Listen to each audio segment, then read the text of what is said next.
안녕하세요. 반갑습니다. 오늘은 66페이지 77번째 개송이죠. 개송할 겁니다. 행복 귀한 공덕행은 돈으로도 못하나니. 그러니까 돈으로 이게 못하나니 그랬죠. 못 사나니 그것은 똑같아요. 돈으로도 못 산다. 그러니까 자본주의에서는 돈으로서 못 사는 것은 별로 없잖아요. 그죠? 별로 없는데, 요것은 자기가 행해서 얻어지는 것이지, 공덕은 얻어지는 것이지, 돈을 가지고 해놓은 것을 갖다가 살 수가 없다고요. 그래서 그건 물건도 아니고, 자기 심적으로 온 것이기 때문에, 내가 욕심이 사라지면서 오는 지복감이기 때문에 돈으로 살 수가 없어요. 그래서 돈을 억만금을 벌더라도 공덕하고는 관계가 없어요. 공덕하고는 관계가 없어요. 그래서 내가 돈을 억만금을 벌어서 내가 직접 베풀지 않고서는 내 욕심이 사라지지 않는다 그 말이지.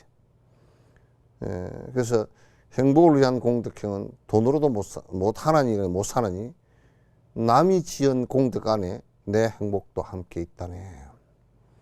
그러니까 우리가 남이 지은 공덕은 나하고는 아무 관계가 없다 이렇게 생각하기가 쉽지만은 그렇지 않습니다. 우리가 부처님께서 공덕행을 갖다가 삼아승직업 쌓아놓은 공덕행 때문에 부처님의 말씀에 의해서 생각을 한번 해보십시오. 얼마나 많은 사람들이 큰 좋은 그 결과의 공덕행을 갖다가 받게 됐는지.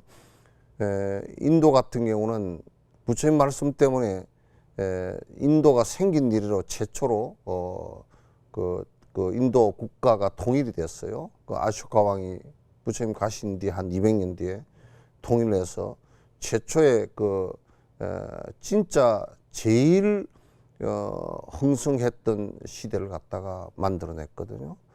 여러분 한번 생각해 보십시오. 내가 크게 몇 개만 하더라도 중국 같은 경우도 불교가 들어오면서 현장이 구마라접가 현장이 번역을 갖다가 해서 당이 크게 당송 시대를 열었는데, 당송 시대는 가장 문화와 철학이 발달됐던 그런 시대가 되어서 국민들이 참으로 태평가를 부르고 살았던 그런 시대가 많았었고, 이제 우리나라 같은 경우도 불교가 들어오면서 통일신라 그다음에 고려를 맞으면서 큰 변혁이 있었고, 국민들의 그 삶이 크게 윤택해지는 것이 있었고, 일본 같은 경우도 아스카 그다음에 동남아 크메르 이런 큰 흐름이 있었거든요. 그래서 부처님께서 삼아승직업 동안 쌓은 공덕이라는 것은 문화적인 측면에서 보더라도 어마어마한 참 진짜 역할을 갖다 하셨고, 지금도 그 영향을 갖다 미치고 있다는 것으로도 우리 생각해 놓고 보신다 그러면, 그가 지은 공덕이 부처님께서 지은 공덕이 나하고 무슨 상관인가 라고 생각하시면 그렇지 않단 말이에요. 그와 마찬가지로 내하고 내 주변에서 어떤 사람이 공덕행을 실행을 한다 그러면 그 전혀 나와 상관이 없는 것이 아니라 나의 행복과 깊은 관계가 있다는 것을 갖다 생각을 하셔야 됩니다. 그 질투의 대상이 아니라 바로 나의 행복의 대상이라는 것은, 그래서 수의 찬탄하고 수의 동참을 갖다 하라는 것이, 그래서 하라는 것이거든요.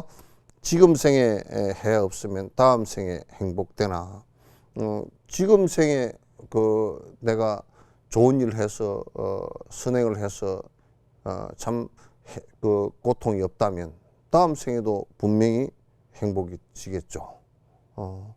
지금 생에 내가 행한 것에 의해서 다음 생이 이루어지는 것이니까.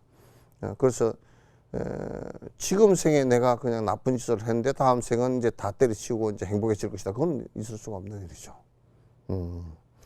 지금 생에 없는 기쁨은 다음 생에 고통이라. 지금 생에 내가 중생을 위해서 행해서 나의 기쁨이 충만하다면 다음 생도 충분히 다 깊어지리라. 이런 얘기가 될 겁니다.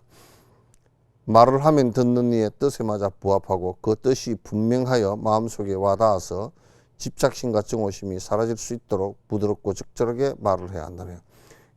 보살은 말을 할 때, 또 설법을 할 때도 그게 그냥 두리뭉실하고 어정쩡하고 이런 것이 아니고, 또는 틀리게 얘기하거나 그런 것이 아니고 명료해야 되고, 심지어는 교리를 얘기할 때는 바늘끝처럼 아주 정확해야 돼요. 그래서 뭐 대충 이런 게 이렇고 저런 게 저렇고 그런 식으로 얘기를 하면 절대 안 돼. 그래서 보살은 얘기할 때 명료한 얘기가 꼭 필요하고, 교학적인 얘기를 할 때도 남이 오해하지 않게끔 명료한 얘기를 해야 된다.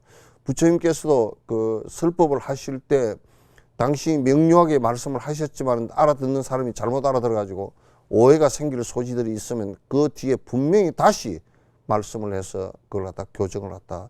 그러한 그 생각은 오해고 내가 그렇게 말하지 않았다라고 말씀을 했다. 분명히 해 주시는 것과 같단 말이죠. 그래서 부드럽고 적절하게 말을 갖다 뜻에 맞고 부합하도록 잘 해야 된다. 보살은 언제나 중생을 위해서 수행법을 얘기할 때도 쉽게 얘기한다고 틀리게 말하지 않는다. 요즘에는 자꾸 쉽게 얘기하라고 하면서 틀린 얘기를 수두룩하게, 이 텔레비 방송에도 그렇게 많이 나가. 틀린 얘기를 많강 하면서 그게 쉽게 얘기하는 거래. 틀린 얘기하고 쉬운 얘기하고는 전혀 달라요. 다른 것하고 틀린 거고 다 다르단 말이야. 우리가 무상하다는 말을 할 때도 참 무상하다, 그건 변화한다 라는 말이거든. 상이 없다 그런 것이 변화한다는 말이고, 그럼 그걸 다르게 얘기하려고 그러면 참으로 실체가 없다 이렇게 하면 다르게 얘기한 것으로 맞죠. 그건 틀린 얘기 아니죠. 그러나 무상하다라고 얘기하면서 영원한 것이 있다라고 얘기하면 그건 틀리게 얘기한 거라고. 그래서 쉽게 얘기한다고 하면서 자꾸 쉽게 얘기한다는 것이 틀린 것으로 나가버리면, 수학을 쉽게 가르친다고 하면서 1 더하기 1은 2라고 안 가르치고 1 더하기 1은 10이라고 가르치는 거와 똑같은 거죠. 그건 100%다 틀리게 되어 있는 거라. 지금 우리 이제 현실이 그렇게 되어 있다고요. 그래서 어떤 면에서 보면 지금 이제 언론의 포퓰리즘 같은 경우도 그런 얘기들을, 지금 일반 언론의 포퓰리즘 같은 경우도 정말 인기 영합주의적인 얘기들을 갖다 많이 하면서 그게 마치 사실인 것처럼 또는 실제인 것처럼 진실인 것처럼 얘기하는 것이 많단 말이에요. 그러나 그건 틀린 얘기예요. 따라서 보살은 진실하게 얘기하고 그 사람이 알아들을 수 있게끔 최선을 다해서 말을 하되, 또 알아듣지 못한다 손 치더라도 그건 어쩔 수 없는 일이에요. 또 다시 한번 나중에 말씀을 드린다 손 치더라도 틀리게 얘기해서는 안 된다. 그래서 방송에서 특히나 나가면서 틀린 얘기들이, 불교 신행은 내가 이제 거듭 자꾸 이제 말씀을 드리지만은도 이게 공식이 분명해요. 어정쩡한 얘기 한 개도 없어요. 교학을 너무 안 하기 때문에 자꾸 어정쩡한 얘기, 뭐 그것도 그런 거고 저것도 저런 거고 뭐 이어령 비어령 그렇게 자꾸 얘기를 하지만 그런 얘기는 전부 다 맞지 않는 얘기예요. 불교만큼 인과법을 얘기하면서 공식이 명확한 종교가 없습니다. 아주 공식이 명확해요. 인과가 명확하게, 인과라는 것은 원인과 조건에 의한 결과이기 때문에 그 명확한 설명이에요. 명확한 설명인데 그런 얘기를 하지를 않고 뭐라 그러냐면, 무슨 뭐 바위에다 빌어서 뭐가 소원 성취가 됐다. 바위에다 빌어서 무슨 소원 성취가 되나요? 원인이 무엇이며 조건이 무엇이며, 만약에 원인이 바위이고 내가 빈 것이 조건이라면 바위에다 빌어서 만약에 무슨 뭐 돈을 벌었다, 주식이 뭐 당선이 됐다 이렇게 얘기한다 그러면 그거는 세 가지 다가 원인과 조건과 결과가 하나도 부합이 안 돼요. 그런 얘기를 방송에서 공공연하게 한다고요. 공공연하게 한다고. 그래서 이게 굉장히 어떻게 보면 가슴이 나는 아프고 두근거릴 때가 많아요. 모르면 나와서 얘기하지 말아야죠. 무슨 욕망을 가지고 사람을 해독하기 위해서 나와서 얘기하는 것은 그건 매우 위험한 얘기예요. 나중에 그게 법사로서 법을 얘기하는데 옛날에 백장야오라는 얘기가 있습니다. 백장 스님, 전백장, 후백장 얘기가 유명한 얘기예요. 그 전백장 스님이 여우가 되어버렸어요. 자기가 왜 여우가 된지를 몰랐어. 그 후백장 스님에게 자기가 그 법상에서 술법을 했는데 뭔가 잘못돼 가지고 내가 이렇게 여우 가보를 받았다. 항상 그 사람이 사람 모습으로 하고 와가지고 하얀 수염을 이렇게 달고서 와서 여기에 그 구석에 앉아서 들었다는 거야. 그 이제 자기는 그때 그 전생에 그 기억을 해보면 도인이 인과를 받습니까? 하고 물었을 때 도인은 인과를 안 받는다고 대답을 했다. 근데 그게 왜 틀렸는지 모르겠다 그러니까 후백장 스님이 그럼 당신이 다시 물어보시오 그랬다고요. 그래서 도인은 인과를 받습니까? 그러니까 그 후백장 스님이 뭐라 그러냐면 인과는 다 받지. 받는데 인과에 어둡지 않지. 인과에 매하지 않는다. 도인이라고 인과 안 받나요? 밥 먹으면 똥 싸고 다 그러죠. 그러니까 도인이라고 인과를 안 받는다고 이 얘기를 하는 게 그거 얼마나 틀린 얘기예요. 그건 동물가보를 받아버렸다고. 그래서 법이라는 것은 수산스님 말씀하시잖아요. 수산스님 같은 경우도 그 첫눈 왔을 때 함부로 걷지 말라. 다른 사람이 그 길로 따라갈까 두렵다. 함부로 걸을 때. 우리가 법을 갖다 이끌 때 법에 그 명료하고 명확하게 번뇌로부터 벗어날 수 있는 길을 갖다 공식처럼 가르치는 것인데 그것 따라서 수행을 해서 번뇌가 사라지게 하는 것인데 틀리게 얘기하면 그건 안 되는 것이죠. 그 보살은 말을 갖다 유하게 하는 것도 중요하고 여러 사람들이 알아듣게 하는 것도 중요하지만은 가장 중요한 것은 틀리지 않게 얘기한다. 설사 못 알아듣더라도 틀리지 않게 얘기하는 것이 가장 중요한 것이다라는 것을 갖다 아셔야 됩니다. 눈으로 중생들을 갖다 바라볼 때에도 나 이제 이분들의 성품에 의지하여 나 또한 부처님의 깨달음을 이루리라 진실하고 자유롭게 보여야 하리라. 그러니까 이건 무슨 얘기냐면 중생시불이에요. 우리가 이제 흔히 우리 한국 불교에서 얘기하는데 그 안에 뜻을 잘 알아야 됩니다. 중생이 왜 부처냐라고 했을 때 중생이 결국 부처 된다는 뜻도 있고요. 그보다는 더 중요한 것은 부처님께서 일체 중생을 건진다라는 전제가 있기 때문에 그 힘에 의해서 부처가 된다는 뜻이에요. 중생의 성품을 의지하지 않고서는 부처가 되질 않아요. 중생하고 따로 놀아가지고는 전혀 안 돼요. 그러나 우리는 중생하고 따로 놀라고 자꾸 생각을 해요. 중생심을 벗어난 것을 부처라 그러지 중생심을 벗어난 것이 아니고 중생은 관계없고 나만 부처 된다고 했을 때는 중생심을 벗어날 중생심이 없을 때는 그건 부처가 아니에요. 그래서 중생시불이라고 얘기하는 것은 중생 그 자체가 부처라 그 말이야.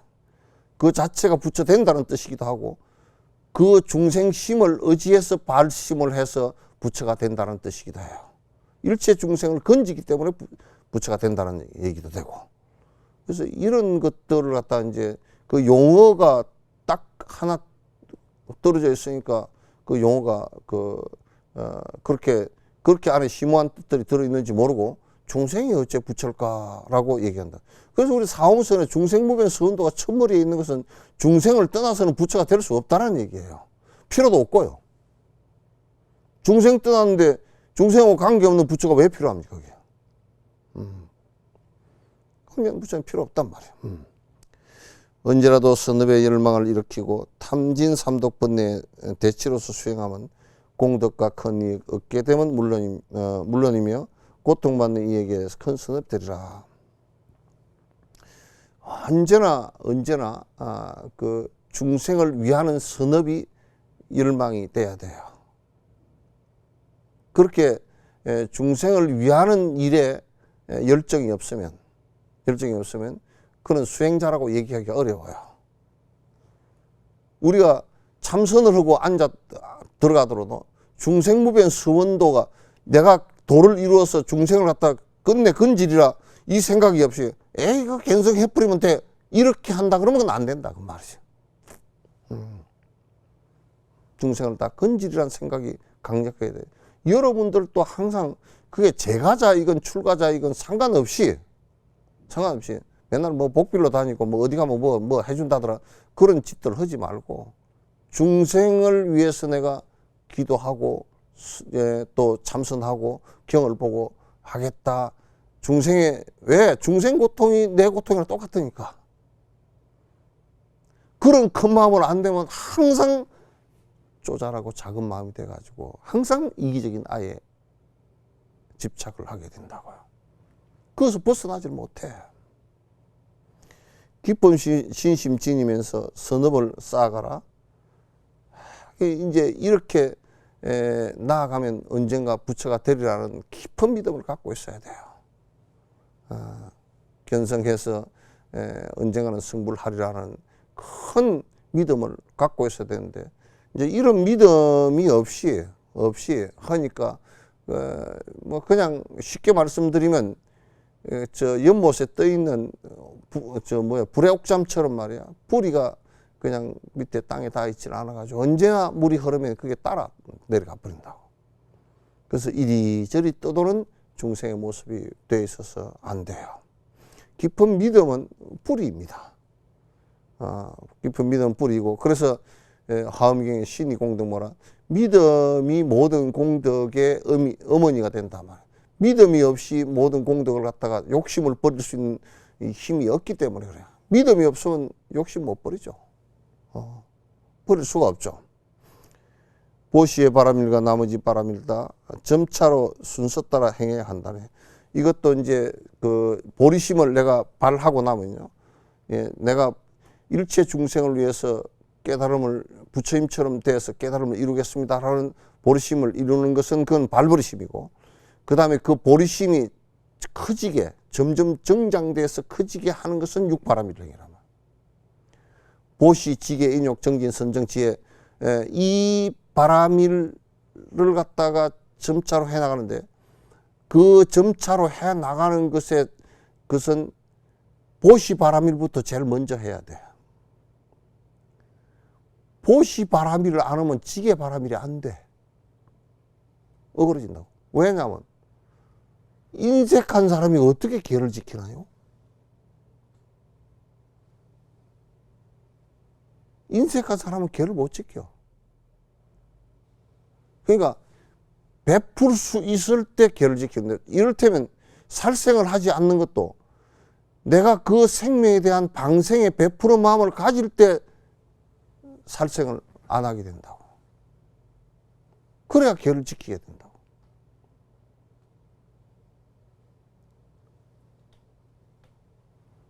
내가 보시행을 하지 않고 베푸는 행을 하지 않는데 계도 안 지키지고 욕심이 많으면 인욕도 안 돼. 참는 것이 안 돼. 왜? 내 거 좀 가져가면 성질이 팍 올라와 버린대. 이게 그래서 차례로 행하라는 것은 이 보시 바람, 보시 지계 인욕 정진 선정 지혜 바람일이 육바람일이 보리심을 키워나가는데 수행의 방식론이에요. 방법론이야. 그래서 이 수행을 하나하나 보시행이 커지면 커질수록 반드시 그 사람한테는 지기행을 하기가 쉬워져요. 계율 지키기가 쉬워져요. 그래서 보시행과 계율행이 커지면 그 다음에 점점 인욕행도 점점 커져요. 인욕행이 점점 커지고 보시, 지계, 인욕행이 커지면 정진의 힘도 점점 커져요. 이런 걸 안 하면서 나는 정진만 하겠다. 그건 불가능해요. 상다리가 4개인데 세 다리는 빼버리고 한 다리만 갖고 세우라는 거 똑같아요.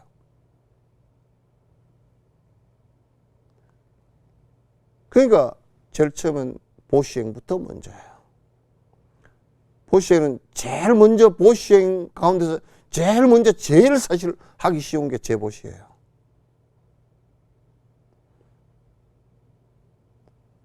그런데 요즘에는 그것도 안 하죠. 그러니까 업이 굉장히 두텁다는 얘기예요. 그런 것도 잘 안 하죠. 그래서 자기 욕심 속에 꽉 처박혀 자기만 욕심이 많으면 또 어떤 특성을 가지냐면 내가 가난하다고 생각해요. 있으면서도 가난하다고 생각한다고요. 아마도 재벌들도 재벌의 총수가 자기는 가난하다고 생각할걸요?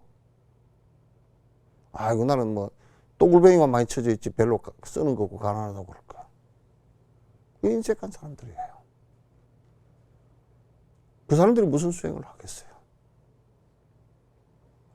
물질적으로 베푸는 것은 참 쉬운 게 물질적으로 베푸는 것은 왜 쉬우냐면 그 물질이 이런 게 있으면 이게 뭐 신경이 나하고 연결이 안 됐으니까 신경을 띠가 주는 건 아니잖아요. 아프거나 그렇지도 않고.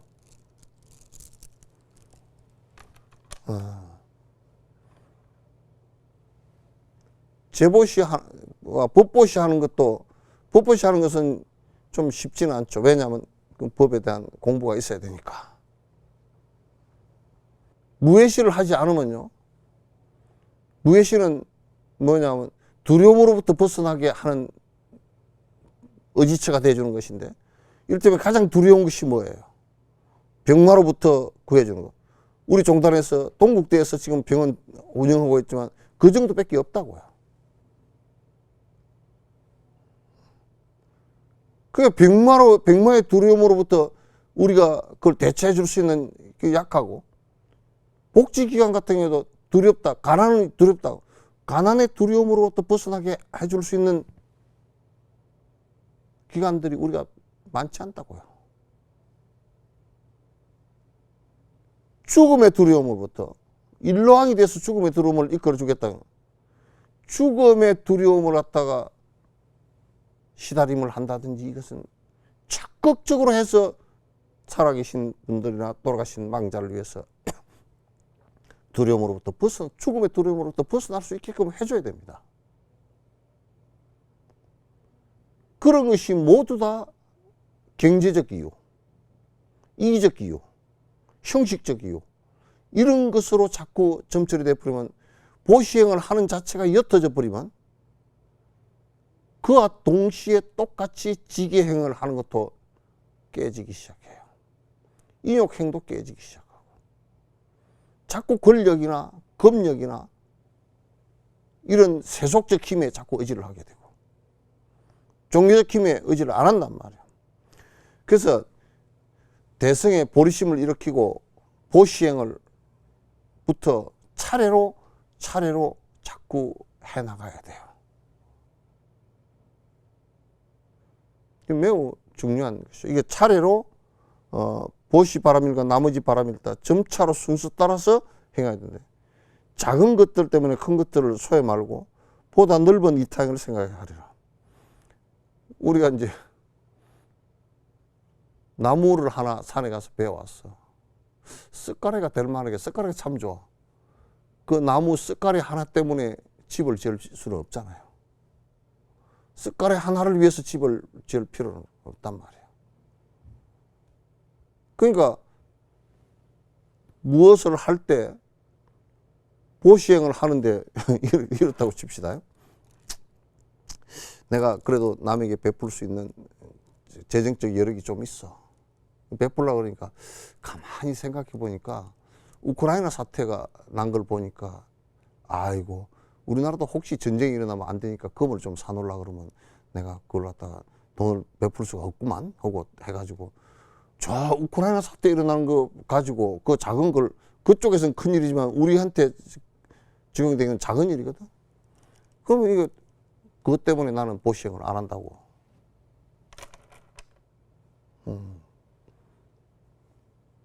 이 수행 그냥 우리가 학교 다니면서 강의 듣는 그것도 굉장히 시간이 중요하지만 수행을 하는 데 있어서의 이 시간은 나에게 있어서는 나 다음 생까지 연계되는 절대적 시간이라고. 그걸 갖다 적당하게 뭐 작은 거라고 해서, 뭔 작은 일이 있다고 해서 비켜버리고 또 안 해버리고 뭐 다음에 하면 돼버리고. 그럼 무슨 성과가 있겠어요? 보시행을 하는데도 자꾸 작은 것을 갖다가 보시행, 지기행을 한다. 작은 것 때문에 포기한다고. 그렇게 하면 바람일행이 되질 않아요. 되질 않아요. 어느 때나 이와 같이 올바르게 알아차려서 타인 행복 위하여서 이타행을 해야 하네. 언제나 대자비로 살피시는 여러께서 금지된 것이라도 여기서는 허였네. 뭐냐면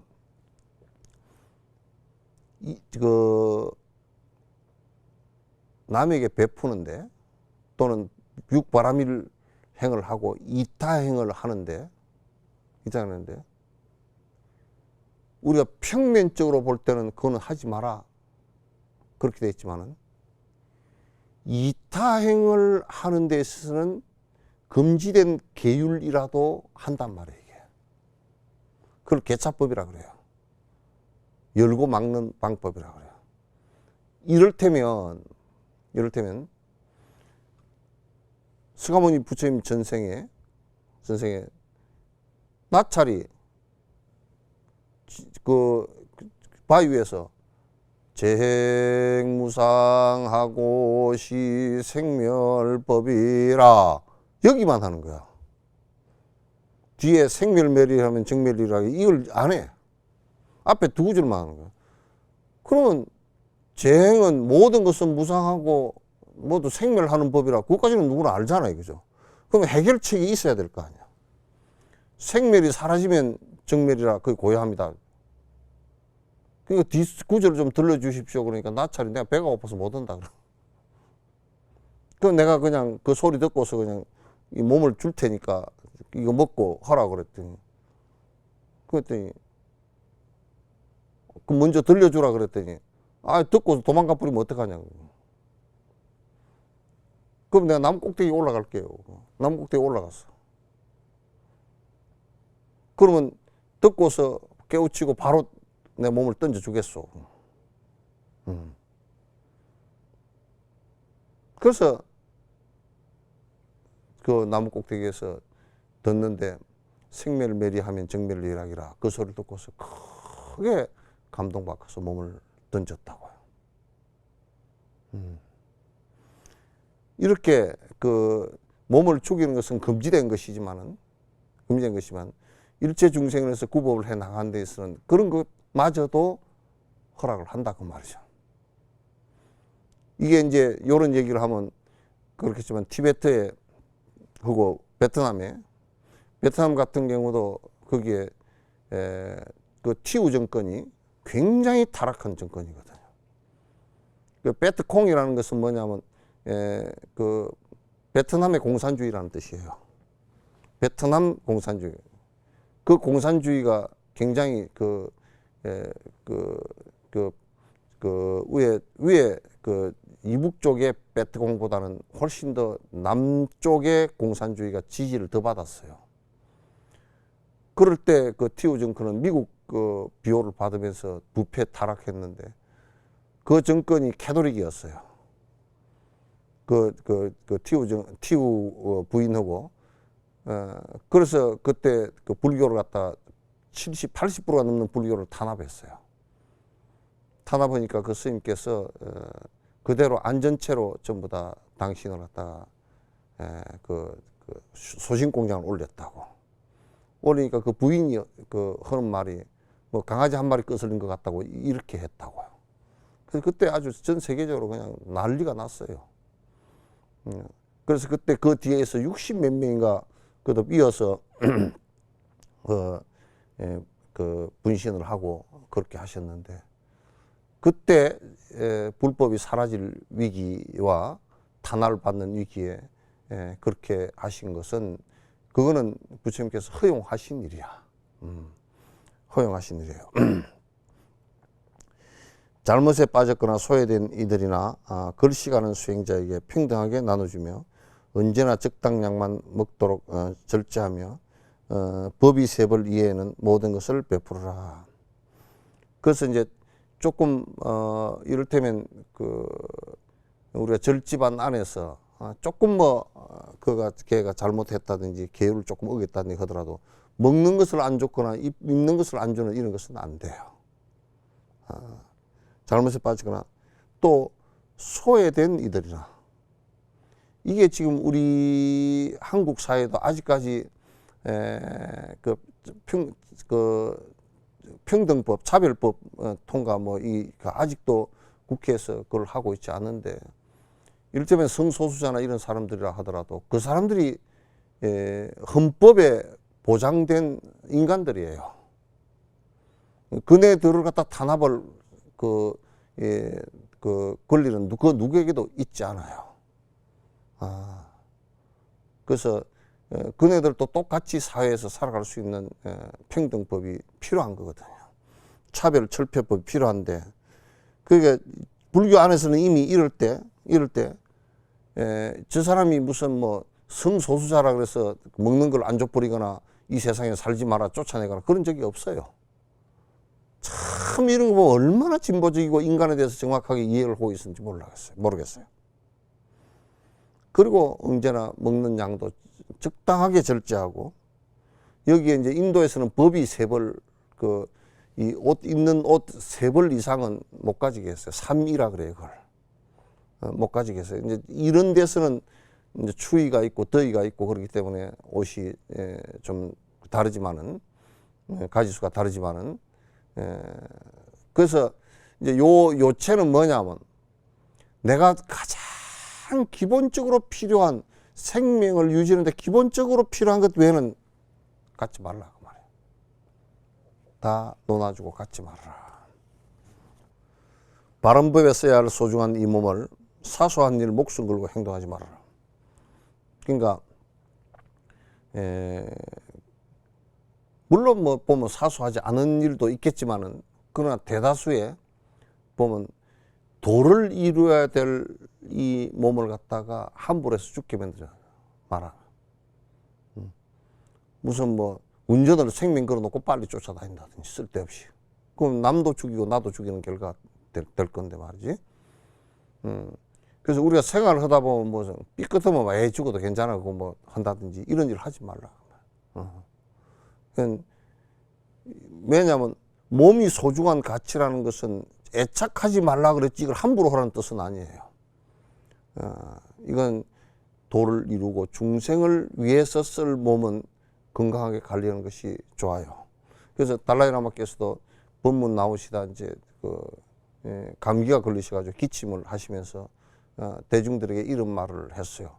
내가 오늘 나와서 명쾌하게 여러분과 대할 이게 그 몸을 이게 관리를 못해서 죄송하다고 그 말씀을 하신단 말이에요. 그러니까 이렇게 조심해서 행하게 되면은 유정중생 행복 원을 이루게 되리라. 중생을 위해서 쓰는 이 몸을 갖다가 아주 조심해서 다루어서 중생을 위해서 이 몸을 갖다 전력을 다해서 쓸 수 있도록 하라 그런 얘기예요. 그러면 언젠가는 이루어지리라. 청정치도 못한 연민 하자는 정 때문에 이 몸을 함부로 사용하지 말아라. 중생을 위하여서 이생이나 내생이나 큰 뜻을 이루는 씨앗으로 써야 한다. 뭐냐면 어떤 사람은 또 이게 출가해서 놓고 보면 그런 것이 많아. 들어있어. 자기가 여자 구제해 준다고 장가가는 사람이 있어. 비구돼가지고. 그런 사람도 들어있대. 지 아니라도 결혼 다 하니까 그냥 그렇게 하지 마라 그래. 작은 연민이 무슨 보살행위나 되는 것처럼 그렇게 실행을 한다고. 그러면서 뭐 한 변명을 해. 내 아니었으면 그 여인을 차라리 그 여인이 그대를 구제해 준 거지. 그렇게 엉터리 같은 소리들을 갖다 하면서 법을 알지도 못하면서 이제 엉터리 같은 소리들을 하는 경우가 많아요. 존경시도 없는 이는 법을 설해 주지 말라. 그러니까 이게 이제 뭐 와가지고 그 보면 제일 먼저 이 그릇이 만약에 말이야 그릇이 깨져 있거나 깨진 데는 물을 한번 부어도 깨지는데 물을 안 붓거든.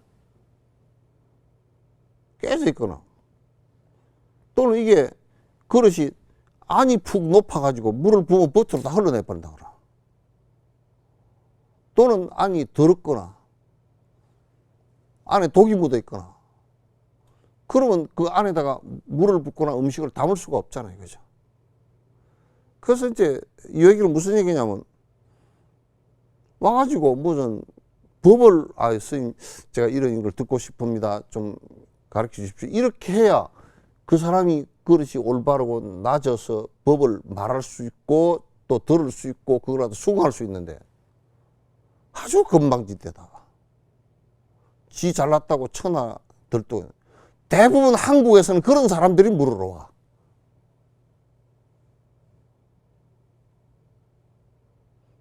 지 잘났는데 지 알아서 하지 뭐로 물어보라. 시비 걸로 다니는 거지. 그래서 존경심도 없이 와가지고 그러면 자기한테 이해가 하나도 안 돼. 대부분 우리 지금 한국의 처사들이라는 사람들도 대부분 그런 사람들이 부지기수라. 존경심도 없는 사람들에게는 그 법을 얘기해줘도 도움이 안 돼. 아프지도 않으면서 머리에 두근두근 했다. 이건 뭐냐면, 외도들 얘기하는 게, 인도 당시에 외도들 얘기하는 거야.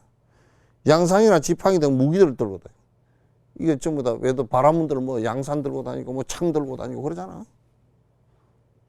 그렇게 법집에 사로잡혀 있는 사람들한테는 그 불교 얘기할 필요 없다. 머리 두근 뒤집선 외도들에게 슬퍼하지 말라. 해도 그건 별로 도움도 안 된다. 그 말이죠. 도움도 안 되니까 적어도 법을 갖다 원하고 내가 머리를 숙이고 내가 법을 갖다 원합니다 할 때는 정말 친절하게 가르치지만도 외도들한테는 가르쳐가지고 우리가 절대 밥그릇에 밥을 풀 때도 독이 묻어있는 밥그릇에는 밥을 안 푼다고. 그와 마찬가지라. 지금 이게 보살 행을 해 나가는데 행동 지침들이에요. 행동 지침들이야. 그래 하나하나 이렇게 다 해 나가시면 이게 이제 보살들이 어떻게 행동하고 있는가. 그 스승을 고를 때도 요렇게 행동하는가를 보고 고르라 그 말이에요. 보고 고르라. 자, 오늘은 여기까지 하도록 하겠습니다. 우리 그 BTN에 그 부타에 가입해 주시고 또 이렇게 계속 후원을 해 주시는 여러분께 감사드립니다. 박정희 불자님, 이금화 불자님, 이원상 불자님, 임유진 불자님, 정민서, 황미자 불자님 감사합니다. 행복하시고 좋은 행복의 씨앗 되시기를 바랍니다. 자, 고맙습니다. 감사합니다.